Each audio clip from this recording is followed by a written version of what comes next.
বাংলাদেশ জবাব চাই, কৃষি বিপ্লব বঞ্চিত কেন? বাংলাদেশ জবাব চাই।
বিগত 3-4 মাস আগে আমরা কৃষি সচিব এবং কৃষি উপদেষ্টা সহ এবং শিক্ষা উপদেষ্টা ছাত্র উপদেষ্টার নিকট আমরা স্মারকলিপি প্রদান করি আমাদের 8টা দাবি নিয়ে, কিন্তু আমরা তার প্রেক্ষিতে আমরা কোনো রকম ফলসূচক কোনো কিছু আমরা এখনও পাইনি।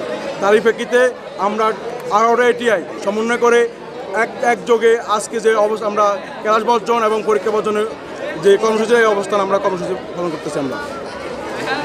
আমরা আমাদের এই অধিকার আদায়ের আন্দোলনে সারা দেশের শিক্ষার্থীরা ঐক্যবদ্ধ হয়ে 8 দফা দাবি চূড়ান্তভাবে নির্দিষ্ট করেছি। আমরা এই দাবি আদায়ের জন্য আর আমাদের এই দাবিগুলো অযৌক্তিক নয়। অবশ্যই আমাদের দাবিগুলো হচ্ছে যে আমরা ডিপ্লোমা কৃষিবিদরা পাবলিক ইউনিভার্সিটিতে মানে পড়ার সুযোগ করে দিতে হবে। পাবলিক যে কৃষি বিশ্ববিদ্যালয়গুলো আছে ওগুলোতে আমাদের পড়ার সুযোগ করে দিতে হবে প্রথমত।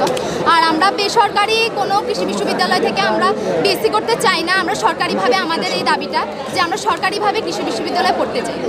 আর আমরা রাজপথ ছাড়ছি না, আমরা কোনো কর্মসূচি ব্যাঘাত ঘটাবো না, আমরা কোনো পরীক্ষায় অংশগ্রহণ করব না। বাংলাদেশের যে সরকারি 18টা এটিএ আছে এই 18টি একটি এটিএও সরকারি এটিএও পরীক্ষা অংশগ্রহণ করবে না এবং আমরা ক্লাস বর্জন করছি, পরীক্ষা বর্জন করছি।